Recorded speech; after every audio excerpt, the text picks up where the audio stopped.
In 2008, the market crashed in the US, and it was a real big deal.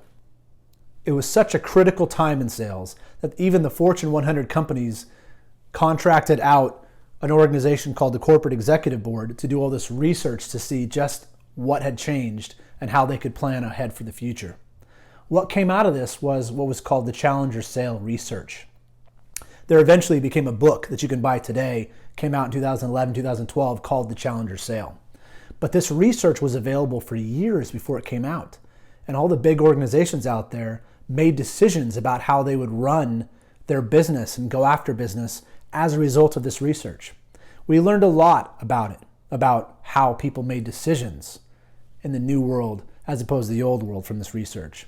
A long time ago, there was one decision maker. That was it, one decision maker. Now, after the big crash, in many cases, it's up to a committee.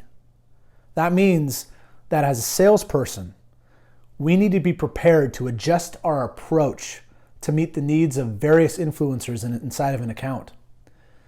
We also learned that the sales experience is now the most important factor in decision making.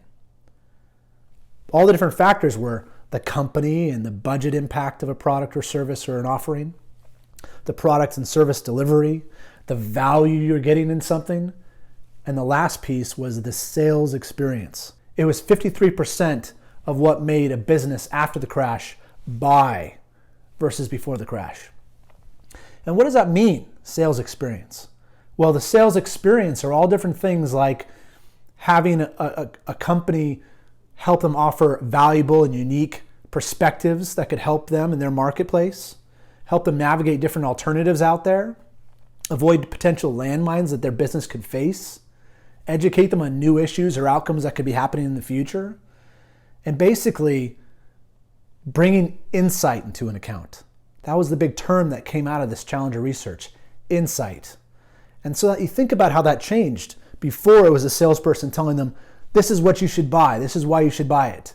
And then it changed to this consultant type salesperson, which is bringing insight and value and helping them decide and choose the right things to do. Just like we mentioned before in the earlier sessions of this course, that's the new world that we're in. But what's so powerful about this research is it's fact. That's how the world changed. That's how businesses changed. The idea behind insight is for us as consultants to bring value to a customer beyond a Google search. And the easiest way that I learned from this research that we can explain this is in the type of sales consultant you can be. You'll see a lot of sales training out there that talks about you need to be someone that builds a relationship with the customer. And you need to be that relationship builder. And I see that a lot of courses that are available. They'll teach you how to build relationships.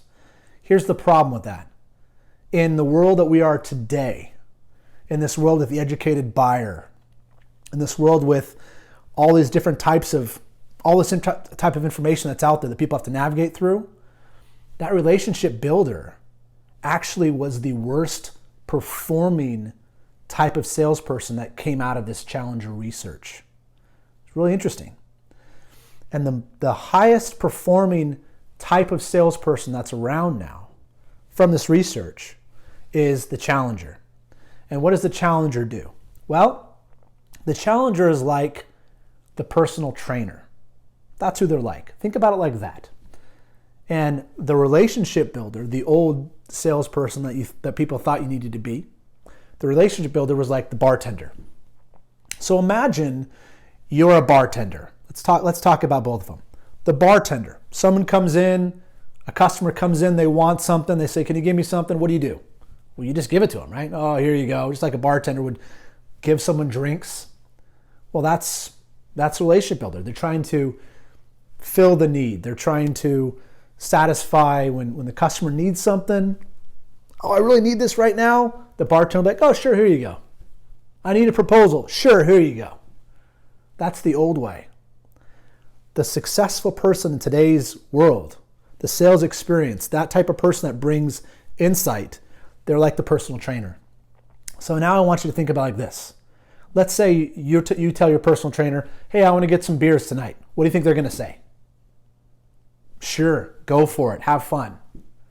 They're probably not going to do that. They're probably going to say something more like, whoa, wait a minute. Remember your goals are to do this and that and be healthy like this and that. If you drink those beers, that beers are going to set you back. Well, I really need it though. Well, you probably shouldn't. Why don't you do this instead? These are some of the other alternatives that you can do instead of that if you really want to have the taste of beer or whatever it is. The personal trainer is someone that will challenge the customer on what they care about and what they want because they really understand what's important to them. And that's the consultant that survives today. That's the type of person that we need to aspire to be from a sales perspective because the challenger beats the relationship builder. Other thing that we learned from research, which was mind-blowing when it came out, was that because of this educated buyer, because of this new intelligent buyer, customers are now engaging with sales organizations much later than they used to. In fact, remember the example that I gave you about when you wanted to buy a car and people would go to the lot and then that's when they'd learn about what they wanted or not? Well, think about it. Now we got the internet. Now we got Google. We got all these different review sites. We look up what we want. We look at the cost for it. We figure it out there. Then when we finally come to buy it or come to the lot, we're pretty far away the way through our decision making already, aren't we? Well, the Challenger research said that consumers are in fact 57% of the way through their decision by the time they engage with the salesperson. This was crazy for us as salespeople to learn because we were always like, great, we got a great opportunity here because the customer's reaching out to us. Well, not so much anymore because now they know what they want. And now the sales can be a little different than it used to be. So what does this all mean? Okay? The new top sales performer needs to work on these skills. That's what it means. The first one is this. They need to include sales experience, insight into their process. Whether they're meeting with someone from a prospecting standpoint or first appointment or throughout a sales cycle, they need to be someone that helps them navigate alternatives, helps them decide what the right thing is for their business, gives them options, understands what's important to them. Think about the personal trainer. That type of person bringing that insight. I mean, do you know how to work out? You probably do. But if you have a personal trainer there, you bring them there because they're an expert. And they'll say, hey, just tweak this a little bit like that if you want to get those results. Or you could do this too, or you could do that too. That sort of sales experience and insight, we must, in this modern sales world, incorporate to survive, because that's what's expected. The second thing that we learned from this research that's so important is that we need to be great at communicating with a lot of different types of influencers inside of an account. It's no longer, I only can talk to the decision maker, that's it. We need to be able to talk to these different people. And we'll talk about who those different people are later on inside of this course. The third thing is we need the skills to find prospects before their due diligence starts, before they think they need something. And we do this through effective prospecting techniques. That's what we need to do. We need to be great at prospecting to find them before they start their 57% of the way through and get a hold of us, right? The fourth thing is we also at the same time need to be the salesperson that evolves into a consultant.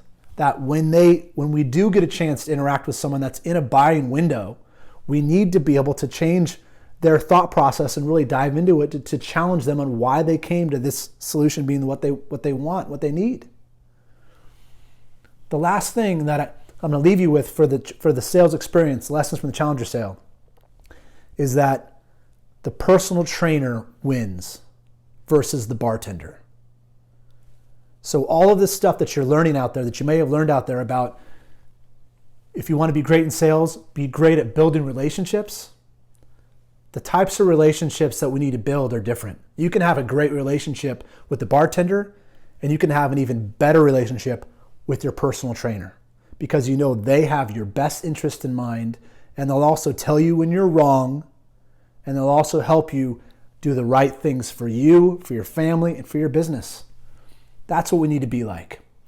So that's this section right here. The next one we're going to get into is going to be learning about the different players involved inside of this new world that we're in so you can know how to deal with these different people and make sure that they're all supporting your product or service that you're selling.